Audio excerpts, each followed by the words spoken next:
You're listening to Let's Stay Together Anime Break, the sub-series of Let's Stay Together where we talk about the 2019 anime Fruits Basket. I'm Ellen. And I'm Kayla. And today we're talking about episode 9, which was called Yuki Was My First Love. We're going to do our, let's just get, I don't know, I don't have any announcements. And everybody should know our format by now. So we're just gonna, we're gonna discuss the episode. Some Haru fan that jumped in only on this episode and has no idea what we're talking about. Yeah, just like the Ayame fans who jumped in on our episode last time. It's all entirely possible. But anyway, we're going to, in that case, for the Haru fans who jumped in just at this point in time, we're going to summarize the episode, discuss it, and then we play music, and then we'll have a spoiler discussion. So if you're watching the anime for the first time, you'll be spoiler-free. That's how we like to roll on this podcast. So this episode covers chapters 13 and 14 of the manga, and it's also basically scene for scene. Like there were small like minor additional things, but yeah, it's very accurate. Very, very much the same. So the episode opens with Hakun, who we met briefly last episode, looking at a neighborhood map. Two women notice him, and they're like, check out that guy. Isn't he so hot? He looks like the type to go clubbing too. Let's talk to him. Maybe he'll take us out. And then Hakun puts on his cool goggles, and he slips on his cool gloves, and then he gets on his cool bicycle and takes off with a ding ding into the night, into the afternoon, I guess, leaving the two girls in a blaze of kakui sparkly dust. And then we cut to the opening theme. This gag was taken out of the manga, but it didn't matter. It made me laugh again. Like, it was great. I think the addition of the actual bell definitely helped too. Yes. So after the theme song ends, we open with Antoru, who's in the grocery store, checking out a shit ton of groceries. So much so that when she lifts them up, she like almost drops them when she's getting ready to leave. And in her... What's the box? Someone in Discord commented that they thought it was like a toilet paper brand. Like it was a knockoff on a toilet paper brand. So perhaps toilet paper. I don't know. Heavy toilet paper? I mean, the bag... The bags, she picked up all the bags, not just the box. So the bags are full of like watermelons and like I don't know what else is heavy. Flour and bags of rice, and then she also has toilet paper. Okay. Did I answer? Okay, I'll accept that. Okay. Or Toru's just not very strong, but whatever. It seemed like not that much. It was like 2 bags in a box. I don't know. It was a little minor addition while she's narrating.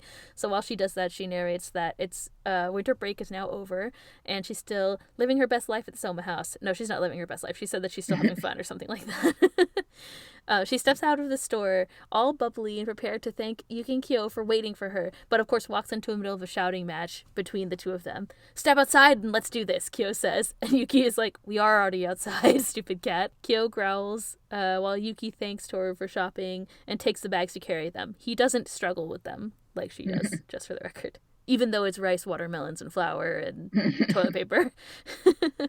Then he sasses Kyo to make himself useful. We see in Toru's narration, again, she thinks, Soma-kun and Kyo-kun continue to not get along, and she also reveals that her first sunrise wish was for them to get along better, but it doesn't seem to be working. Why don't you shut up already, Yuki says, and Kyo is like, heh, and drops the groceries like a heathen. Yeah, that's right, I said it again. He's a heathen. And he raises his hands. Like Toru's alarmed expression. Yeah, she's like, ah! Yeah, it's so good. She's like, the eggs. The eggs. Yuki said something about, he was like, give me a bag to carry or something, and Yuki's like, no, you'll break the eggs. And of course he would have if he dropped them.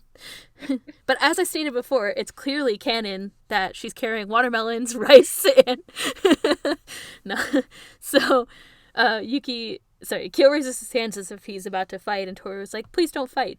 But Yuki stops the fight by shoving chives in Kyo's mouth once again. And he, like, spits them out, and Toru is like, are you okay?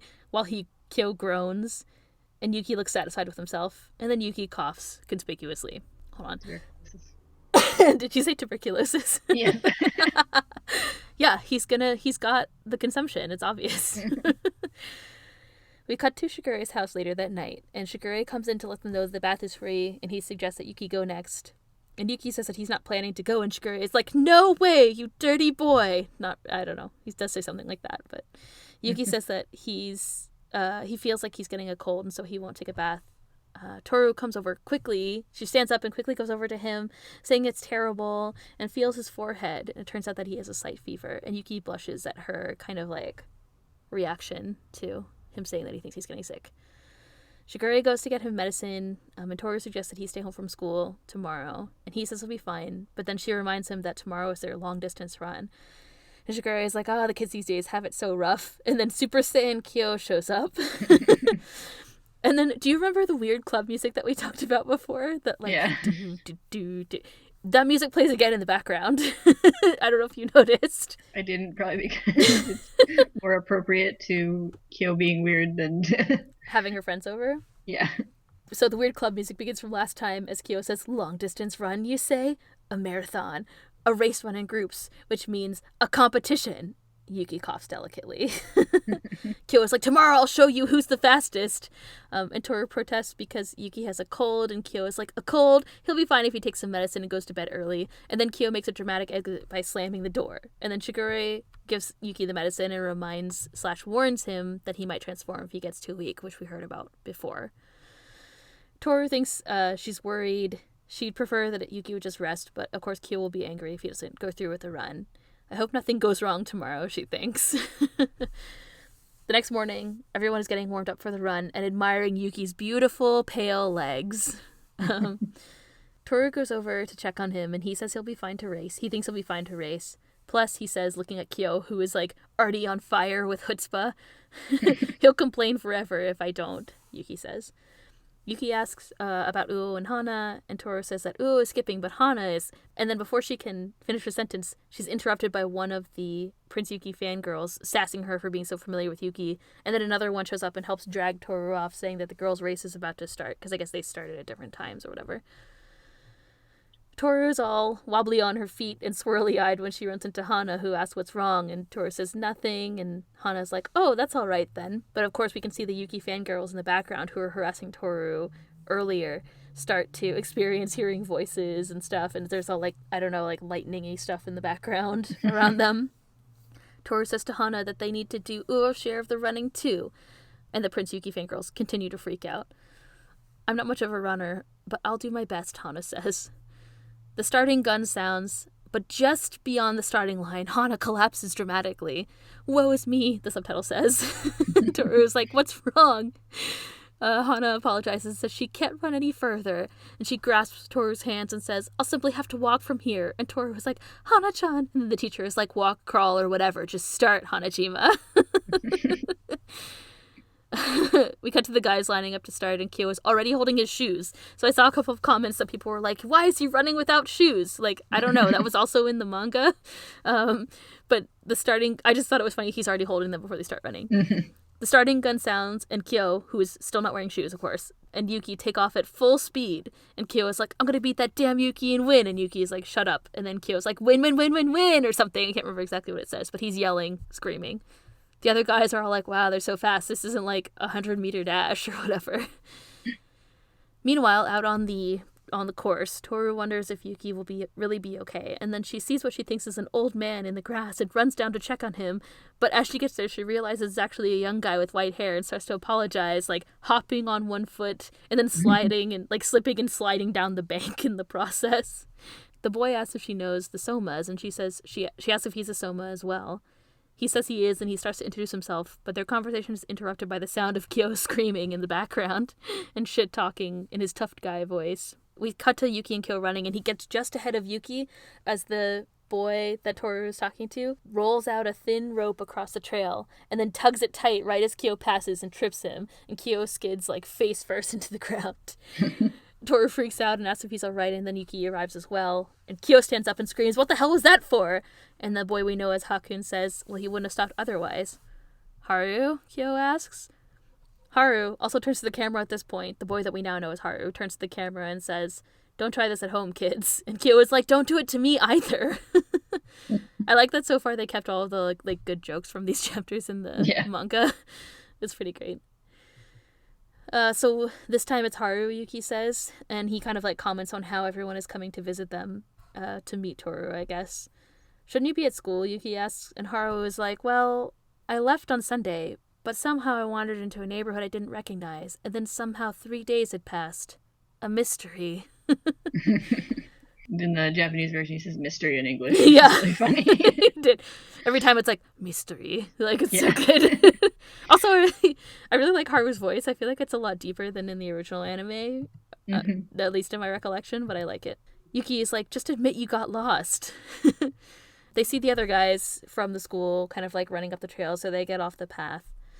Yuki like very formally introduces Toru and Hatsuharu to each other. Of course, we learn that his full name is Hatsuharu Sohma. Toru thinks that he's very polite, like more grown up than she would expect for someone his age, because Yuki like introduces him and says what grade that he's in middle school. Kyo asks why Haru is here, and Hatsuharu says that he came to fight. He wanted to challenge Kyo at New Year's, but of course Kyo skipped, so he couldn't fight him then. Kyo argues that he's already in the middle of an important race right now, but Haru says that he's been traveling for 3 days to get to him, and then they continue to bicker. He's like, I traveled 3 days to get to you. And he's like, no, you didn't. You just got lost. Yeah, yeah, exactly. They continue to argue, and Yuki warns Kyo that it could be bad. He's like, you should just do what he says. But Kyo doesn't listen, and he tells Haru to go home, and he turns around. We see Haru jump up in the air from behind him and slam his head into Kyo's. Too late, Yuki says. Quit your whining, Haru says, and he looks up. His face is now like full of rage. It actually looks different, I felt like, the way that it's drawn. And he shit talks Kyo some more about fighting, and he's like, fight and die at the end, and then he cackles like a maniac, and Toru is like, please don't die. Like, you damn brat, Kyo says, and then kicks him in the face. Yuki and Toru are standing off to the side, and Yuki comments that he summoned Dark Haru, it says in the subtitles. Or if you're familiar with the old way that's called in the original anime, Black Haru. P.S. I'm just going to refer... That's clearly what they're actually saying. Yeah, it is it's totally what they're saying in Japanese. I'm just going to say that from now on. So Yuki says that he summoned Black Haru while the two continue to fight in the background. And Yuki explains that Haru's usually like chill, but when he snaps, he's out of control, and they call it Black Haru. So he's like Kagura, Toru asks innocently. No, Yuki says, and then we kind of like see Haru grab Yuki's chin, like, I don't know, caress Yuki's chin? I don't know what you would call it. Hold Yuki's chin. Yuki says he's way worse than Kagura. Haru, who's there, says, don't just stand there and watch, Yuki. Today's the day I make you mine. And do what with me? Yuki asks. And then somewhere a Haru-Yuki shipper squeals with joy. Kyo and Haru continue to shit-talk each other for like an extended period of time, which is why I just summarized it as they continue to shit-talk. Yuki says, I think they're kind of like talking in the background, and Yuki's talking to Toru. We can see Yuki says, this might take a while so she can go on back to the race. And then we see Kyo and Haru kind of like grab hands. I don't know what that's called. It's kind of like a weird block thing or whatever.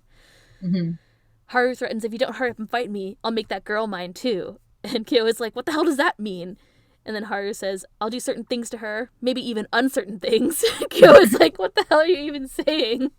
And then Kyo thinks, this is the kid who used to get lost on his way to the bathroom, so I always walked him there. What did he mean by certain things? Kyo thinks, I don't get it. Girls have nothing to do with this. And then he looks at Toru, who is now over in the sparkly shoujo corner of the room. But I'm kind of pissed now, he thinks. Kyo kicks Haru, and they fly up into the sky, and there's more shit talk and more fighting. And Yuki again tries to convince Toru to leave, but she's like, what? And then we briefly cut to Hana, who's still out on the track, reading Summer Colored Sai, Volume 2. And some guys run by her, and are like, you could try to run a few meters. Hana is my spirit animal still. It's great. We cut back to the shonen-style fight and the shit-talking that's still going on between Kyo and Haru. And Toru also, like, breaks the fourth wall by being like, we're suddenly in a martial arts movie. Yeah. It was, like, one of my favorite added lines. It was really great. Yuki says to leave them to fight, and he refuses to get involved, and he says so in a sparkly way. He's like, I refuse to get in between them, or whatever. She says Kyo seems strong today, and Yuki says he probably is stronger than Haru, and then he coughs. He explains that Kyo and Haru studied martial arts since they were kids, and they both seem to like it. And Toru asks, Yuki studied martial arts too. Did he study it because he liked it too? And then in the single creepiest scene that everybody talked about on the social media, the creepiest thing that we've seen so far, even creepier than I think like the sad scenes that we saw with Hattori getting injured by Aikido. We see Kyo and Haru, baby Kyo and baby Haru, in their like little martial arts uniforms, and Haru's wearing a white belt, which I thought was interesting. And they're like, looks like they're training with each other, and Yuki is watching them. Yuki's not wearing a gi, like he's just wearing regular clothes. And then it's hard to say, Yuki says. And then we see these hands like kind of like creepily quickly cover his eyes. In the present, Yuki's pupils narrow and he slumps down. I don't know, in shock. And then he slumps down and holds his chest like he's struggling to breathe. And like we can hear that he's struggling to breathe. Like he's not coughing or like there isn't a lot of sound, right? Mm-hmm. Toru runs over to him and asks what's wrong. And Haru hears this and he kind of like bails mid-fight to check on Yuki. And Kyo, who is like up in the air, kind of like flops gracelessly to the ground, which was also kind of hilarious. Haru puts his coat over Yuki and says that they should call the main house, but Yuki grabs his arm and gives him this kind of like pleading look, like as if he doesn't. I think Haru is like, oh, you don't want me to call the main house. Haru asks Kyo if they can end their fight for today and says that they need to get to Sensei's house, which is Shigure's house, but they can't take a taxi because Yuki might transform in the back, or they're worried about Yuki transforming in the back. And Toru is like, I'll go with you. I'll do anything to help. So Haru is like, well, if you're going to help, I mean, at least it's good that you're cute. I can't remember exactly what he says, but... And so she's like, what? And then he grabs her and hugs her, and then he turns into a cow, and then he says something, and then moos. And also, while he was transforming, his clothes, like, you can see shreds of his clothes in the, like, poof cloud. So we know that his clothes exploded. Yeah, I guess everyone else is smaller, so they just, like, slip out of their clothes. Yeah. That's continuity if I've ever seen it. Yeah. I was kind of impressed. I was like, what is up with this Oh! Like, the poof, it looked very different with the little shreds of fabric. Yeah. So... I don't know. We haven't met all of the zodiac animals yet, but if we do, there's definitely some that I would imagine would be bigger. So maybe that will happen again. We'll see. Anyway, just saying. Yeah. It was amazing. There's amazing continuity. So he turns into a cow. It's amazing. Just to summarize, we cut to Hana once again. It's here, she says, and she raises her arm dramatically. In kind of a swooping movement, and dramatically announces that she has a royal straight flush. And it turns out, like, we zoom out, and it turns out that she and some of the boys who were running the race have sat down to play cards with her too.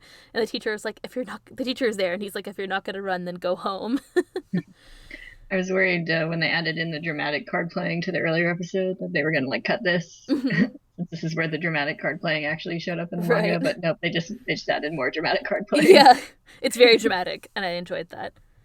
So we cut to Shigure's house from outside, and then you can see in the bottom right-hand corner, Haru's tail is swinging, which was one of my favorite parts.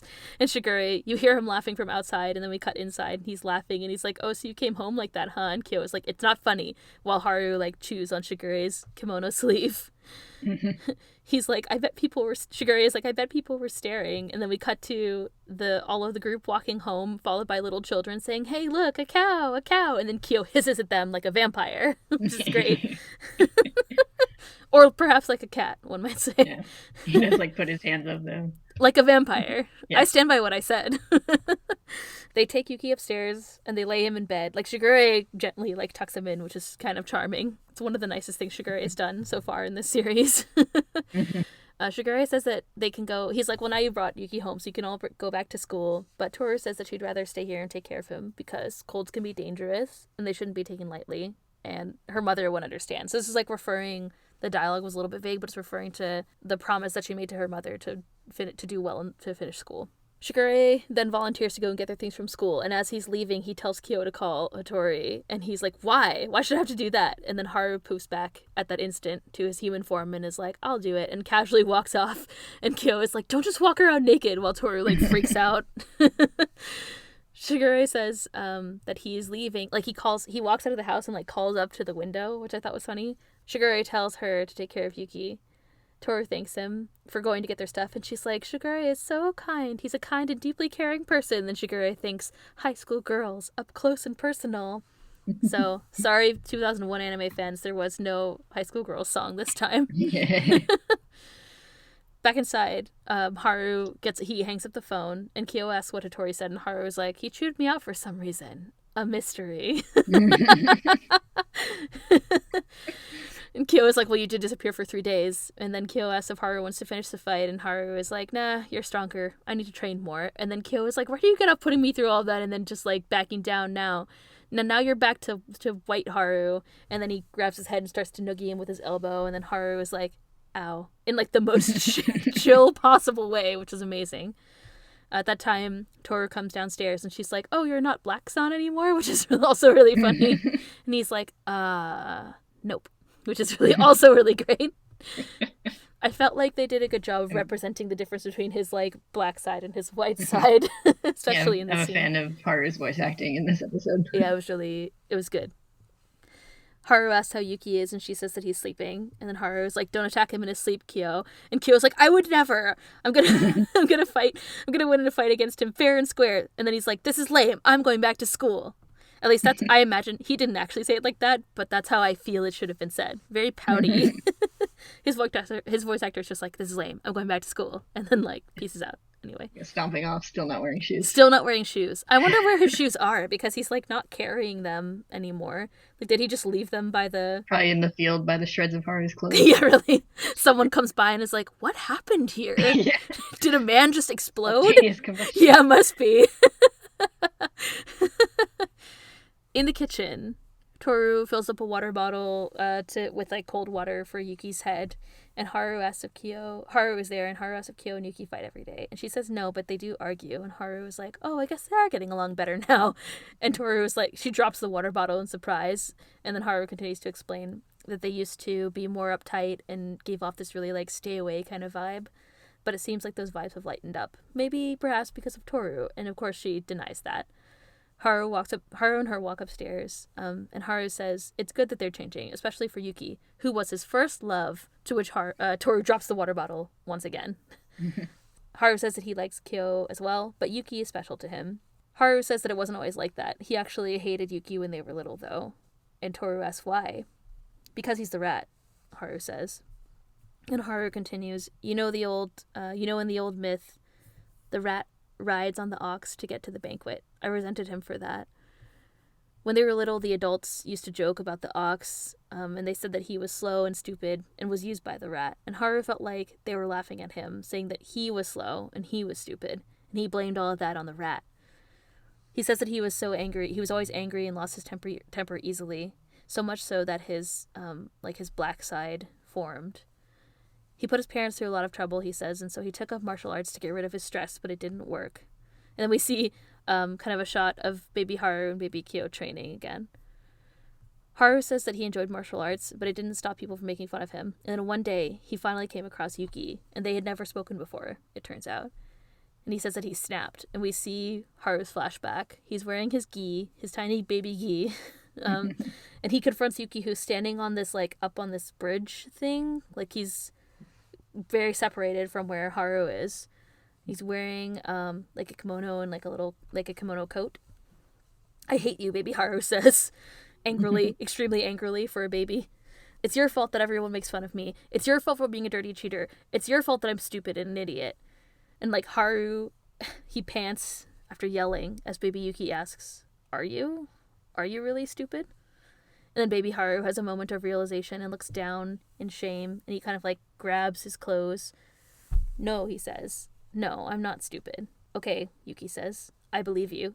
At least that was the subtitle. He's just kind of like, yeah, I understand. As we transition back to the present, Haru says that after that incident, he didn't snap as often. Yuki let him say what he'd bottled up inside. He set my heart free, Haru says. Yuki was completely different than what he imagined. And Haru says, I was like them, like the people who talked about the ox. He imagines Yuki in his rat form and says, I decided Yuki was the dirty rat without knowing him. He says that he's glad he met Yuki that day, otherwise he would still misunderstand him and hate him, and then that would make him really stupid. Toru kneels beside Haru and says it's a wonderful story.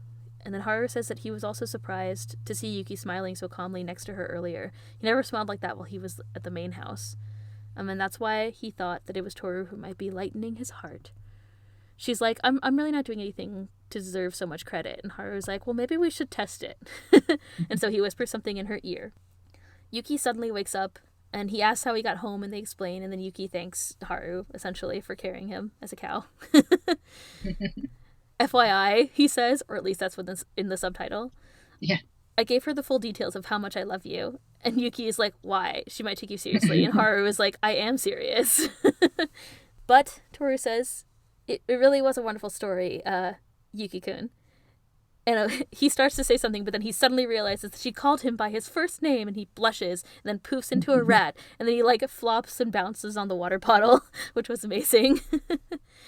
Toru kind of, like, chibi cries and says, Hatsuharu-san, I told you I wasn't good enough. But we pan to Yuki, who's facing away from Toru, and his face is, like, full, like, his full little rat face is full of blushing. We see that Haru said, we see a little flashback from, like, 2 seconds ago where Haru whispered to call him by his given name. It'll make him happy. And then we also see Haru smiling. And so, Toru narrates, the turbulent long-distance run ended without anything going too wrong, but then we cut back to school, where it's no longer a sports anime, but a card game anime, as Kyo, Shigure, and Hana reveal their hands. Hana has won once again, and we see that the teacher has also joined, and several other students have gathered to watch the game. And then we see later that night, Kyo and Shigure are in their animal forms in a, like, futon together. And Hattori is there, and he thinks, this whole family wants me to die of overwork. And then we cut to the credits. He sounds really angry, too. He did sound really angry. He sounded very angry. Anyway, that was it. It was episode 9. Well, yeah, it was a very, very accurate adaptation, this one. Totally. Like, the only, like, except for some, like, slight dialogue changes, like adding in Toru's comment about the martial arts movie. Mm-hmm. The only, like, actual difference I can think of is that they changed the location for the flashback. Mm-hmm. Because Yuki was, like, in a window of a room. Yeah, he was inside. There, instead of being on the weird bridge thing in the void. Yeah, I don't know. Yeah, I know. I don't know. That scene was kind of, the flashback was really strange. I was like, why is he outside? And, like, what is up with that? What's up with that weird bridge? Mm-hmm. There's a lot of, like, interesting locations. Like, we saw the place, that little pergola thing in the episode about Hattori.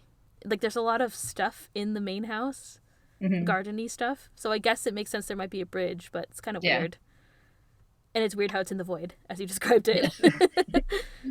And yeah, I think you're right. Most of those, there's very few things that were changed. There was just, like, some minor, like, dialogue additions. I also don't remember this episode very clearly from the original anime, so I feel like it was more, but I do feel like it was probably more accurate to the original manga because so many things were in it that were in the manga. Yeah, so we're talking about the first anime. I think it, kept it more lighthearted. I don't think it had, like, Yugi's flashback stuff when he was thinking about if he enjoyed martial arts. Yeah, I seriously doubt it.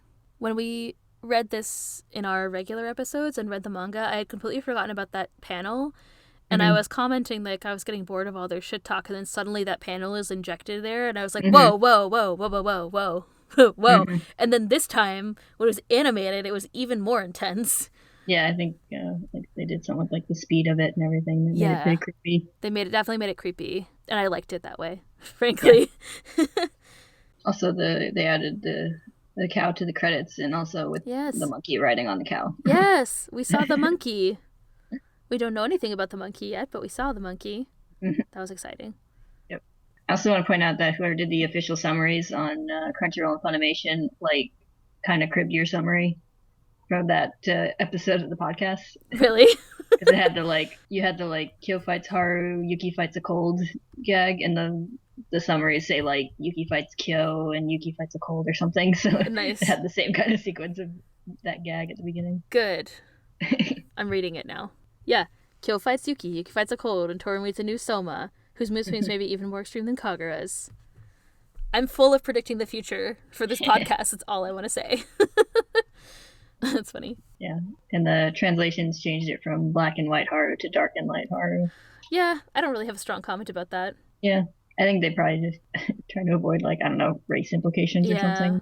Yeah. It's just fine. It means the same thing.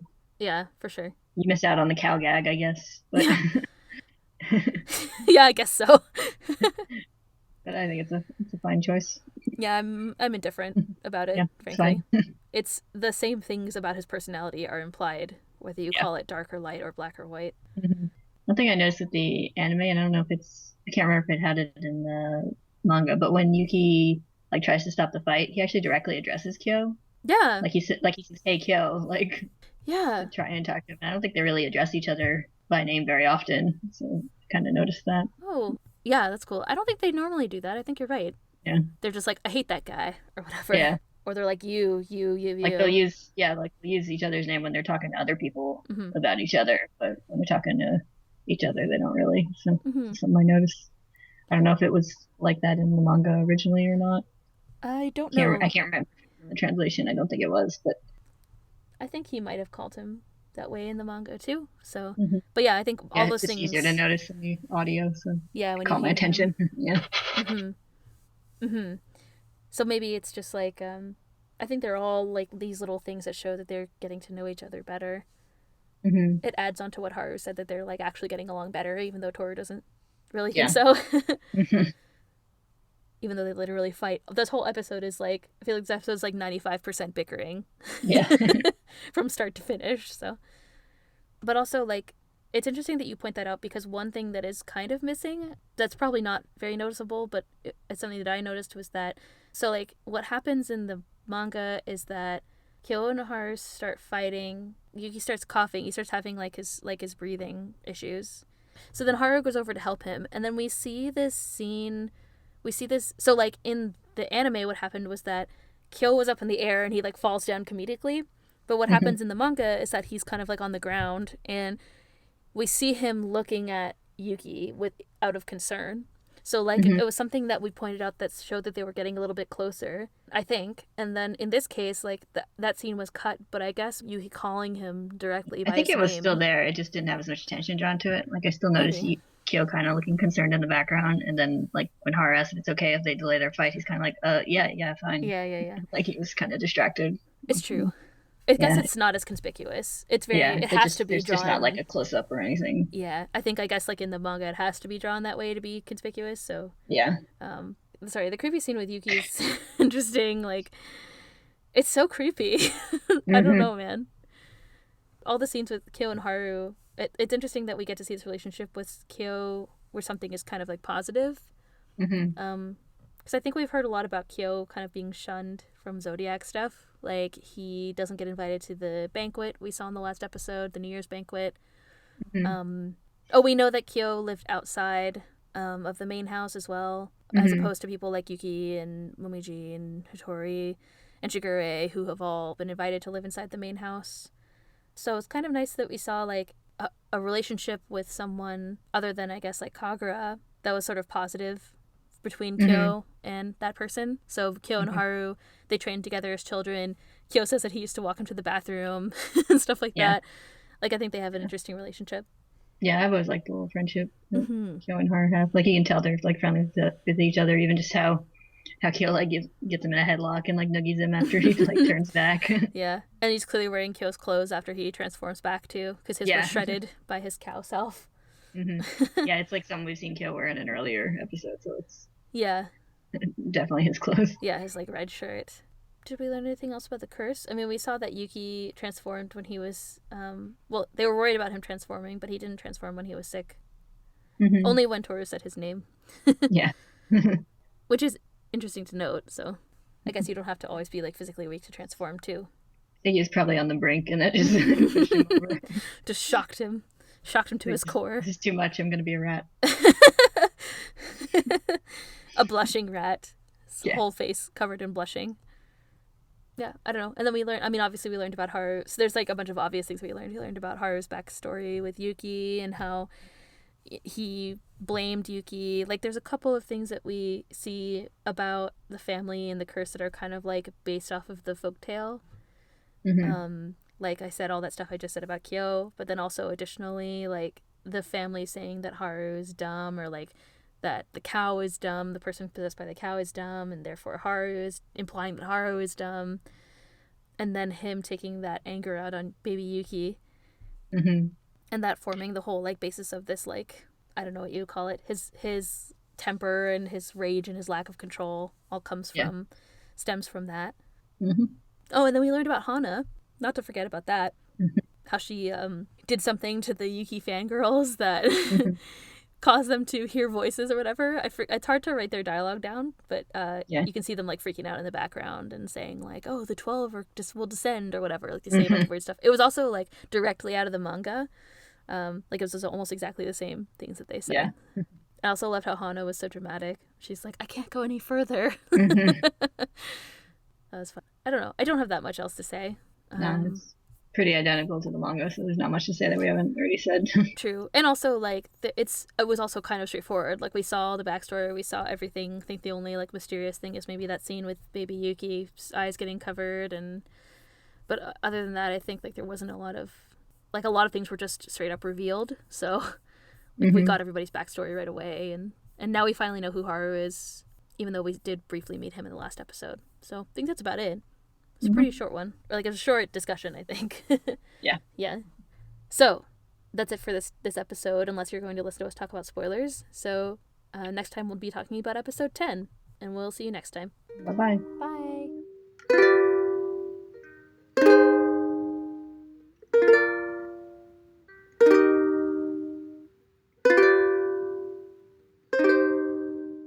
Okay, we're back to talk about spoilers. We saw Ritsu. Yeah.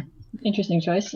Yeah, it is interesting. Because normally they added that little thing with the Tori as a seahorse, but then they didn't, I don't know, they didn't add any other characters when his like zodiac form was revealed, so we get to see I guess Ritsu. everyone else's has been in there, but I guess it's kind of interesting that they like got the little bit that's got Kyo and Kago's form, and Ayame and Yuki's form, and Shigure and Momiji's form. Mm-hmm. And then we have Kisa and Hiro for some reason already in there. But no Hattori. Mm-hmm. I want more seahorse in my credits. Sorry, I'm just imagining it was just like, because all the animals are like scampering about, if they just had the seahorse like flopping. Yeah, I think it should have been like that. I was like, oh, he's swimming, because we never get to see him like in water. Yeah. Very rarely. Actually, we never really see his like zodiac form again, I guess. But yeah. But like we actually did get to see him in the tub. Yeah. In that one part, but then like normally like in the manga you never get to see him like in water, so it's like, wow, he's swimming, wow, it was so charming. So I guess if they had him flopping, it would have been funny, but or they should have put him in like a little bowl with like someone else next to him. That would have been funny too. Holding on to I want piece of or something. Holding on to a little plant or something. So it doesn't blow away. Yeah. He's so charming. I want more seahorse. I want more Tori. Start a letter writing campaign. Dear Funimation, I know that you control the universe, so please add more clips of Tori to the end credits. All right. I mean, and then there's like Yuki's. We could talk about Yuki's flashback again. I mean, I assume it's Aikido. Yeah, I think that's the first implication we've had in the anime. I can't remember if it was the first one in the manga of Yuki's backstory with Aikido. Dark and mysterious past. Yes. You might say. Yeah, I think it is really the first time. And then I guess in the anime it's a little bit ambiguous because we saw Aikido being like, it's been a long time since I've seen Yuki, but it's not necessarily clear in this flashback that that's Aikido. Yeah, I mean, I guess we had that, like, stuff about Aikido would be angry if he skipped New Year's, but didn't really. It's kind of implied that that Aikido will be angry if Yuki and Kyo skip New Year's. It's not necessarily directly about Yuki. And then Aikido hasn't come to school yet, so. Yeah. So we don't know yet about his dark and mysterious past, Yuki's dark and mysterious past. I also, I don't know if this scene actually comes up again later. Like, this specific scene of Aikido somehow covering Yuki's I don't think this specific scene comes up again, and I don't know, I wonder. Yeah, I always took it for a metaphorical. Yeah, but thing. what is the metaphor about him being locked up and kept away from other people? Yeah. That's always how I read it. Just implication. It definitely seems like that's not actually what happened, but then they also made this choice especially since they had him directly watching Kyo and Haru training while that happened. Yeah. Like I definitely don't think like Akito was there. I don't even think Yuki was there, like with Akito pulling him away. Probably not. Mm-hmm. I still wonder if Yuki ever actually trained at all. Like, it's not necessarily clear. I Maybe he think he did. does, and I think it says it. I think it says it like explicitly in this episode, where it's like you trained in martial arts, was it because you liked it too? Mm-hmm. Like it's not clear if he trained like with anybody else or Yeah. like with the other kids or anything, but Yeah, it's definitely not clear. It was also interesting that I felt like the choice to put Yuki out on that bridge thing makes him less removed. It seems less removed because he was inside before, like he was inside a room, inside a yeah, window. yeah. I think they were going for like Haru's perspective of seeing like Yuki as above him Yeah, I could. with that kind of metaphorical visual instead of the isolation Yeah, visual of the original. So, I could see that being the purpose of that. mm-hmm. But then I just think it just changes what it's communicating. So Yeah, I don't know. There weren't that many other spoilery things. Like I said, it's kind of there's not a lot of other yeah, stuff going on. yeah. Not too much. Nope, not this time. But we'll see what happens next time. It's going to be the Valentine's Day episode, I guess. Yep, that So would be the implication. doesn't it say in the title like it's Valentine's Day or something? Yeah. Yeah, so we'll see if they're gonna cut in all this creepy stuff like they've been cutting in. They'll definitely cut in something about Toru's mom. Isn't that Mm-hmm. that's the that's the spoiler thing that happens in that part of the manga? I think so. Yeah. Maybe we'll get to see their double date. Maybe we'll get to see Mogeta. Really hope we see Magenta. It's like Detective Mogeta. Yeah. Okay. Is there anything else that you want to say? No. Are you laughing about Detective Mogeta? Yeah. It's like Ryan Reynolds' voice. Yeah. Get him for the dub. That'd be really funny. Okay. I think that's all we need to say about these two episodes or this episode. Next time we'll talk about episode 10, and we'll see you then. Bye. Bye.